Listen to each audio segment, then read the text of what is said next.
करने के इनके तरीके अलग थे। कहीं गोकसी के नाम पे लिंचिंग हुई, कोई गाय को एक जगह से दूसरी जगह ले जा रहा है तो उसे गोहत्या के नाम पे उसकी लिंचिंग कर दी गई। किसी ने मूछ रख ली, किसी दलित भाई ने, तो उसकी लिंचिंग कर दी गई कि मूछ सिर्फ क्षत्रिय रख सकते हैं, दलित मूछ नहीं है। ये एक कट्टरपंथ की जो विचारधारा पनप रही है इस देश में, वो लोग हैं, ये हिंदू नहीं है।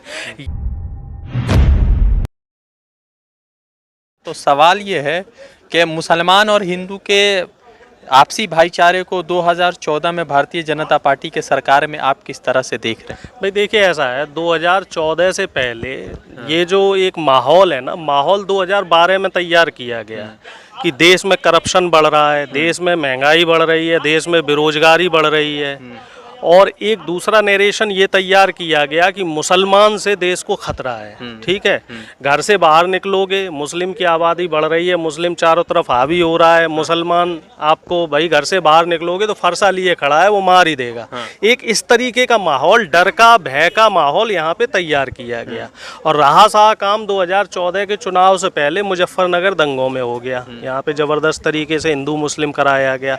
तो उससे लोगों को, अब लोग हैं क्या, जो मध्यम वर्गीय लोग हैं और निम्न वर्गीय लोग हैं, ये लोग न्यूज़ चैनल को ही सच मानते हैं। न्यूज़ चैनल जो चीज़ें दिखाता है उसी को सच्चाई मानते हैं। और इन्होंने न्यूज़ चैनल्स को मैनेज किया, और न्यूज़ चैनल को मैनेज करने के बाद क्या हुआ, वो चीज़ें दिखाई गई जो बीजेपी चाहती थी। बीजेपी ने चाहा कि धार्मिक माहौल बनाया जाए, देश में हिंदू मुस्लिम किया जाए, वो दिखाया गया। बीजेपी ने ये बताया कि भाई कांग्रेस ने महंगाई लाई, कांग्रेस भ्रष्टाचार कर रही थी, तो वो चीज़ें दिखाई गई। ठीक है, अब उसके बाद क्या हुआ कि अब जाति और धर्म की 2014 से, जब से देश में बीजेपी की सरकार आई, इन्होंने मुसलमानों की लिंचिंग की, इन्होंने दलितों की लिंचिंग की, इन्होंने ओबीसी में जितनी भी कास्टेज थी, यादव थे या फिर मान लो कुर्मी थे, धानुक थे, धोबी थे या फिर गड़रिया था, कोई भी जाति का लोग हो, उसकी लिंचिंग की। लिंचिंग करने के इनके तरीके अलग थे। कहीं गोकसी के नाम पे लिंचिंग हुई, कोई गाय को एक जगह से दूसरी जगह ले जा रहा है तो उसे गोहत्या के नाम पे उसकी लिंचिंग कर दी गई। किसी ने मूछ रख ली, किसी दलित भाई ने, तो उसकी लिंचिंग कर दी गई कि मूछ सिर्फ क्षत्रिय रख सकते हैं, दलित मूछ नहीं रख सकता। दलित की अगर बारात जा रही है तो वो सवर्णों के गाँव से नहीं जा सकती है, सवर्णों के गाँव से अगर जाएगी तो वहाँ उसको मारा पीटा जाए, घोड़े पे दलित नहीं बैठ सकता। ठीक है, यादव है या मान लो और कोई कास्ट का है, जब बीजेपी की प्रदेश में सरकार आई तो एक ऐसा दौर चला था, अगर आपको ध्यान हो, कि 1000 से ज़्यादा यादवों का के एनकाउंटर हुए। ठीक है, उसके पीछे वजह क्या थी कि इनकी मंशा ये थी कि जाति विशेष के ऊपर आप अटैक करके उनको कमज़ोर करें। ठीक है, कानपुर में घटना हुई और अभी इंदौर में इस तरीके से बहुत सारी घटनाएं हैं। इस तरीके से एक घटना नहीं है, इससे पहले एक गाजियाबाद में ही घटना हुई थी जिसमें एक मुस्लिम वृद्ध की दाढ़ी को काटा गया था। एक दाढ़ी रखना मुस्लिम धर्म में एक धार्मिक आस्था का विषय माना जाता है, जैसे हिंदुओं में मूछ रखना धार्मिक आस्था का विषय माना जाता है। तो उसकी दाढ़ी काटी गई, और दाढ़ी काटने के पीछे मंशा यही थी कि हिंदू मुस्लिम दंगा कराया जाए। लेकिन यहाँ मुस्लिम भी समझदार हो गया, हिंदू भी समझदार हो गया। इससे पहले अर्थला गाजियाबाद में ही एक यादव और मुस्लिम परिवार के बीच में उनका एक आपसी झगड़ा था। उस झगड़े को हिंदू मुसलमान रंग दिया गया और कई दिनों तक मीडिया ने इस चीज़ को दिखाया। लेकिन चूंकि अब यहाँ की जनता जागरूक हो गई है, जनता हर जगह की समझदार हो गई है, तो जनता अब किसी मुगालते में नहीं आ रही है।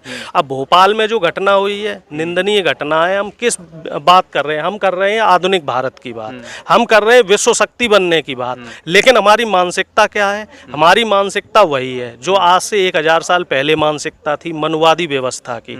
जो हमारी मौजूदा सरकार है, ये हमें पुरानी व्यवस्था में ले जाना चाहती है, ये राजशाही वाली व्यवस्था में ले जाना चाहती है, जहाँ पे मध्यम वर्ग नहीं है।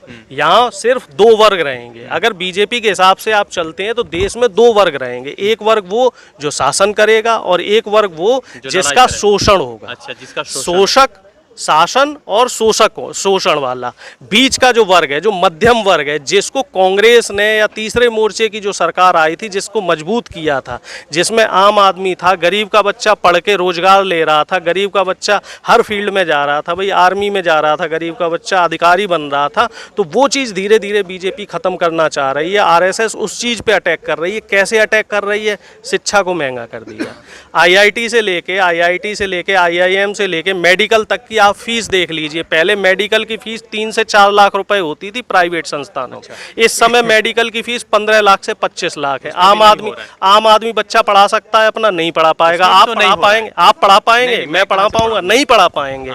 और आप बात कर लो आईआईटी की। आईआईटी की फीस 2014 से पहले 15-16 हजार रुपए थी, अब इस समय 1.5 लाख रुपए से ऊपर है। पढ़ा पाएगा कोई बच्चा? नहीं पढ़ा पाएगा। एमटेक की फीस, हम चले गए हैं, देश में नहीं चले गए, हम वापस उसी व्यवस्था में जा रहे हैं जिस व्यवस्था से हमारे पूर्वज जो स्वतंत्रता सेनानी थे देश को आजाद करा के लाए थे। हम फिर से गुलाम भारत की तरफ जा रहे हैं, हम फिर से उस व्यवस्था की तरफ जा रहे हैं जहां हमारा शोषण होगा। और शोषण करेगा कौन? चंद मुट्ठी भर लोग, इस देश के 1% 2% वो लोग जिनके पास देश के सारे संसाधन हैं, सारी व्यवस्था है। जो यहाँ गाजीपुर बॉर्डर पे जो आंदोलन चल रहा है ये उसी व्यवस्था के खिलाफ है। ये पूंजीपतियों के जो तिजोरी है, तिजोरी में किसानों की रोटी कैद ना हो जाए, किसानों की जमीन कैद ना हो जाए, उसी के लिए ये लड़ाई चल रही है, उसी के लिए संघर्ष चल रहा है। एक सवाल है कि मोदी जी ने कहा कि हम किसानों के साथ हैं, योगी जी ने कहा कि किसानों के साथ है, तो यहाँ भी किसान बैठे हुए हैं। तो ये सरकार, अभी भाई जी ने बताया कि काशगंज में घटना हो गई जिसमें किसी हिंदू युवक के साथ बुरा किया सरकार ने, एक हिंदू जो इंस्पेक्टर था उसके साथ बुरा किया, तो सरकार चाह क्या रही है? दरअसल सरकार, हमारा जो देश है और हमारा जो प्रदेश है और देश की जनता है, इसके बीच में नफरत की खाई बढ़ाना चाह रही है। जो नफरत है, नफरत को बढ़ाने का काम कर रही है, आपसी भेदभाव को बढ़ाने का काम कर रही है। सरकार कभी विकास की बात नहीं करती, सरकार आम आदमी के लिए रोजगार की बात नहीं करती, सरकार आम आदमी के लिए मुफ्त शिक्षा की बात नहीं करती, सरकार आम आदमी के लिए फ्री हेल्थ की बात नहीं करती कि हम मुफ्त में चिकित्सा देंगे। चिकित्सा बजट इन्होंने कम कर दिया, शिक्षा बजट इन्होंने कम कर दिया, अस्पतालों को ये ठेके पे बनवाया। मंदिरों से अगर आप मंदिर की तरफ जाएंगे तो आप देश में तरक्की की बात नहीं कर सकते। मंदिर आस्था का विषय है, मंदिर होने चाहिए, मस्जिदें होनी चाहिए, ये मन की शांति के लिए होते, इससे विकास का रास्ता नहीं बनता। विकास का रास्ता बनता है अत्याधुनिक अस्पतालों से और अत्याधुनिक शिक्षा संस्थान तो बनवा ही रहे। पिछले 7 साल में आप मुझे बताइए कि हमारे जो देश के जितने भी संस्थान है, IIT IIM जैसे, ये टॉप 200 में भी नहीं रह गए दुनिया में। एक समय IITs के जो संस्थान थे वो 150वें पायदान के आसपास थे, आज से 10 साल 12 साल पहले। इस समय IIT जैसे संस्थानों की टॉप 200 में गिनती नहीं है दुनिया में। तो हम किस तरफ जा रहे हैं? हम आधुनिक भारत की बात कर रहे हैं, लेकिन हमारा जो भारत है वो कैसा भारत है? हमारा भारत है मोदी जी का भारत। मोदी जी का भारत कैसा है? व्यापारियों का भारत, अंबानी का भारत, अडानी का भारत। ये आम आदमी का भारत नहीं है। आम आदमी लाचार है। आप देख लीजिए कोरोना काल में पिछले 2 साल में कितने युवा बेरोजगार हुए। इनके खुद के आंकड़े कह रहे हैं कि 8 से 10 करोड़ लोगों की नौकरियां चली गई हैं।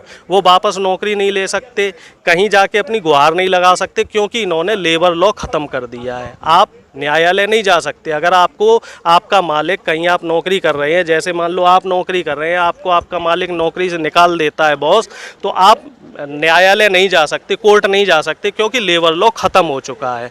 तो इस लेबर लॉ की आड़ में, लेबर लॉ जब से ख़त्म हुआ है तब से 10 करोड़ से ज़्यादा पूरे भारत में युवा बेरोजगार हो गया है। तो अब आप देख लीजिए 10 करोड़ जो परिवार हैं वो गरीबी रेखा से नीचे आ गए, प्रति व्यक्ति आय गिर गई है। जो हंगर इंडेक्स है, हंगर इंडेक्स में हम 96 पायदान पे हुआ करते थे 2013 में, और इस समय हम 123वें पायदान पे हैं। जीडीपी की आप बात नहीं कर सकते, जीडीपी माइनस में चल रही है। इतना जीडीपी का बुरा हाल है कि अब गृह मंत्री जी ने जीडीपी के जो एक्चुअल आंकड़े हैं वो दिखाने ही बंद कर दिए हैं। तो हम किस तरफ जा रहे हैं? अहम प्रश्न ये है कि हमें क्या चाहिए, हमें क्या चाहिए, हमारे जो देश के युवा हैं इनको क्या चाहिए।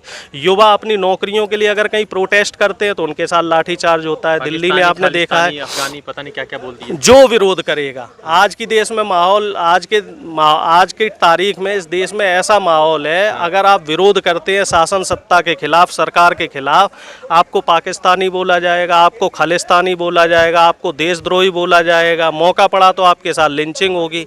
अब तो पत्रकार भी सुरक्षित नहीं है। नेशनल दस्तक का वो पत्रकार, उससे जबरदस्ती, अनमोल के साथ जबरदस्ती उसको भारत माता की जय और जय श्री राम के नारे लगवाए जा रहे। ये हिंदू नहीं है, ये एक कट्टरपंथ की जो विचारधारा पनप रही है इस देश में, वो लोग हैं, ये हिंदू नहीं है। ये ऐसे लोग आपको हर धर्म में मिलेंगे, हिंदू धर्म में भी मिलेंगे, मुस्लिम धर्म में भी मिलेंगे, ईसाई में भी मिलेंगे। पूरी दुनिया में इस तरह का माहौल तैयार हो रहा है कि अब लोकतंत्र और गणतंत्र जहाँ जहाँ जिस जिस देश में है वो कमजोर हो रहा है, और जो कट्टरपंथी ताकतें हैं ये धीरे धीरे मजबूत हो रही हैं, और ये पूरी दुनिया के लिए खतरे की घंटी है। कहीं ना कहीं ये सोचने वाली बात है कि हम आने वाली पीढ़ी को क्या दे के जाएंगे, आपसी नफरत दे के जाएंगे या आपसी भाईचारा दे के जाएंगे। इस पे हम लोगों को विचार करना चाहिए, सोचना चाहिए। सरकार से आप उम्मीद मत रखिए, क्योंकि सरकार कट्टरपंथ को बढ़ावा दे रही है। मोहन भागवत जी जो आरएसएस के प्रमुख है, एक तरफ तो कहता है कि हिंदू लिंचिंग नहीं कर सकता, तो अब जो भोपाल में कांड हुआ या इस तरह के जो देश में कांड हो रहे हैं, तो उसमें लिंचिंग करने वाले कौन है? वो कोई पाकिस्तान से अफगानिस्तान से आए हुए लोग नहीं हैं, वो इन्हीं के प्लांट किए हुए लोग हैं। दिल्ली में जो एक धर्म विशेष के लिए आप नारे लगा रहे थे कि वो काटे जाएंगे तो राम राम चिल्लाएंगे, तो वो लोग कौन हैं? वो लोग भी इसी देश के लोग हैं, और वो लोग आपके द्वारा पोषित लोग ही हैं। और वो आप जो आरएसएस है, आरएसएस ने इस समय देश की विचारधारा को इस तरीके का कर दिया है, इतनी दूषित विचारधारा कर दी है कि मुझे लग रहा है कि भविष्य के लिए खतरे की घंटी है, कहीं हमारा देश भी कहीं आतंकवाद की राह पे ना बढ़ जाए।